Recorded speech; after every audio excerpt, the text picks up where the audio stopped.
How's it going, everyone? This is Group 6 here. My name is Earl Duffy. I'm Jay Jones. I'm Natalia Linga.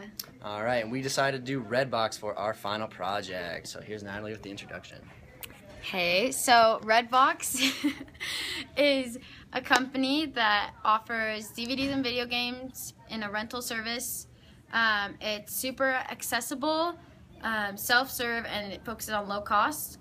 It had a large opportunity space because it can fit in a much smaller area than the normal rental companies such as Blockbuster could. They are smaller than an ATM and shorter than a doorway. This is so awkward. Most of you have probably seen a Redbox. It's just super easy. It had a lot of opportunity space because the rental companies weren't able to fulfill a lot because they weren't as accessible for people because they had to rent a huge amount of space and then store all these discs, most of which weren't getting rented. Redbox focuses on the newer movies and just being everywhere. Gas stations, fast food restaurants, grocery stores. They're pretty much just everywhere, and they're super easy to rent. And yeah, so there's like a big opportunity space for it, and they definitely disturbed the market and kind of took out the regular rental stores. Brick and mortar, is that what it's called? Yeah. Brick and mortar stores. Yeah. Yes. And now we're going to talk about value and use. So I'm going to talk about the value and use. The value and use is the effectiveness of a product, service, or experience in fulfilling customer needs. This is measured by the customer's overall satisfaction. When we take a look at Redbox's value and use, there's a couple things we should look at. There is no like person to person. It's all like working an ATM, so it's all like through a machine and like a platform. So it's important that they make that platform easy, and they actually do, like, there's reviews that say that they do have like a super easy system to use, and it's convenient. It's really available because they have a lot of locations across the country. The only thing that kind of hurts the value and use is just the selection. After they went to court over like the availability of brand new DVDs and stuff, so now there's a 28-day waiting period, but you can reserve them, right? Isn't that what it said? Yes. You can reserve them as soon as you'd like to. A part of the value and use is the try before you buy aspect, so it's like you rent it for $1.50 a night, which is super cheap compared to places like Blockbuster and other stuff like that. So yeah, that's good for the value and use. Now I'll talk about the value and exchange. It does have a really good value and exchange because obviously it has a low price. And again, it's really accessible. So I read a thing that said it was like within 5 minutes of just about everyone in the country. So I think it was like 60 some percent. Yeah, 60% of the country. Within 5 minutes of Redbox. So it definitely has that. With the price thing, it's $1.50 per day, which definitely beats Netflix, like the $8. That's like the lowest plan for Netflix, so it definitely beats that. And even though the price did raise recently, it's still really good. Yeah, that's about it. Alright, so I'm going to be talking about value and distribution, which is measured by the availability, accessibility, and convenience of a product, service, or experience. Redbox pretty much built their entire business structure off value distribution. Everywhere you go, you can find a Redbox. They took the inconvenience of a brick and mortar store having to go to a specific location to rent videos and put them everywhere, like Natalia was saying, grocery stores, McDonald's, gas stations. Pretty much everywhere you go that you need for a daily operation, you'll find a Redbox. So being able to rent them from multiple locations adds the convenience. The fact that you don't have to stop and check if someone has it. You can check online. You can, like Jay was saying, you can request a You can request a disc, and it can, if it's not already there, you can reserve it. If it's in stock, they can reserve it, so when you go, you can just pick it up. And if it's not in, they will have it in. I think it's usually within 24 hours. It'll be at the Redbox of your choosing that you can go pick up. And then they also, another added convenience is late fees. Everyone hated late fees with Blockbuster and all that. And so the way Redbox works is you get it till 9 p.m. the next day. So it could be less than 24 hours if you rent after 9 p.m., but it also eliminates the need to, rush to Blockbuster to return a movie to make sure you don't get a $10 late fee. Time, right? It's like $1.50 and you get it for another day. So it's not really a late fee so much as you just kind of missed your window and now you have an extra opportunity to watch it again if you want. So again, the only issue we saw with the value in distribution is the fact that it is a physical product. It can deplete, like we were saying, might not have a DVD you want, where it'll be there the next day, but that kind of, the whole point was that you were out doing errands and you wanted to get a video. So that was about the only issue we found there. And then do you want me to go through finance, or do you want to go through that one? Am I doing the end one? Okay.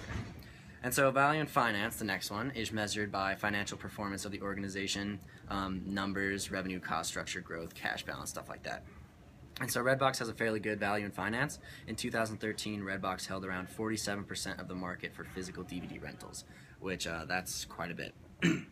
So this comes from over 42,000 kiosks that Redbox has in over 34,000 locations. Between 2002, when they were in their first year of the rental, market, and so between 2002 and 2013, they rented over 3 billion discs, which is pretty impressive. This included DVDs, video games, Blu-rays, all of those. So, and then between 2010 and 2011, Redbox was able to raise their DVD rental from 25% to 35%.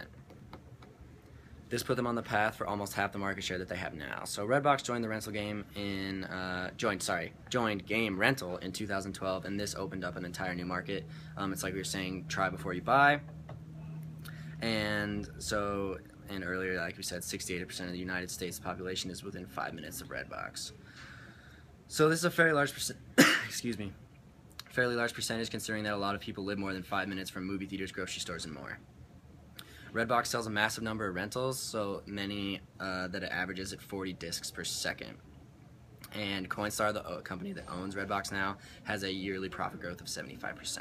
With these numbers, it's pretty easy to see that they secured their future and that they're kind of, going on an upward slope, competing with big names like Netflix. All right, so now we're going to talk about the value in fitness. This is a company's ability to grow, adapt, evolve, and continue to generate resources from its environment. It looks at future growth potential of the company. Redbox really hasn't done anything but grow since it was introduced in 2002. It was funded by McDonald's at first, which is why you see them mostly in McDonald's, it seems like. They also started doing groceries and stuff when they very first started. They sold, eggs, milk, and other everyday grocery items, but they took those out within a year. And then they moved their focus to DVDs and eventually games. In just a few short years, Coinstar purchased 47% of the company for $3 million. And in 2008, they increased their share to 51%. And then they paid McDonald's $170 million for the remaining 49%. So they just slowly inched their way through owning the whole thing. The owner, Greg Kaplan, remained as COO of the company until 2012, and he left Coinstar and was replaced by Ann Saunders. They've tried to adapt and do the stream technology that Netflix has, and they partnered up with Verizon to try and test this. It was so they offered it for $8, and they could view online shows as well as get 4 DVD rentals from Redbox and no extra charge. So a similar deal to Netflix. This didn't really work out that great. They had some flaws in it and stuff, so they just sort of went back to their regular physical DVD rentals. But it continues to adapt, and like we talked about earlier, the video game rental thing has really helped a lot. And the try before you buy thing continues to be what they grow on and thrive off of. So. Okay, so I'm just going to quickly go over some of their resources with their knowledge capital. So like he was saying, Greg Kaplan founded Redbox DVD rental in 2002, and in his 11 years 7 of which he was the CEO. He brought the revenue to over $2 billion. He oversaw 2 companies at the time, Red Star and Coin, and is now working with Coinstar. During his time with Redbox, they went from 5 employees to over 1,200. He built the entire management team, and he had excellent organizational skills. And the current CEO is Ann Sanders, and she is working with them now. Let's see. Yeah, they have a few other people who are doing good stuff. One of their higher up employees right now used to work for Warner Brothers, and he's helped a lot with helping them have connections with some of the bigger Hollywood film companies. Social capital. Redbox works closely with a lot of those larger companies, Paramount, Warner Brothers. They also work with video game companies. They worked with Verizon, like he was saying, for a while, and that didn't work out.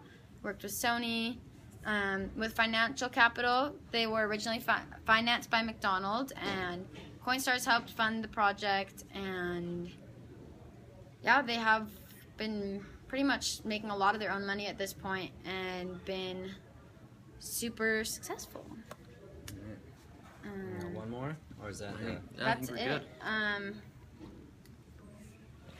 Alright, Let's guys. see. So I think the last... That's about it. Go to the bottom. I think, Got yeah. financial everything. Alright, awesome. We're good. So everyone, that is Group 6's Redbox presentation. We hope you guys learned a lot and we enjoyed this class. See ya. Go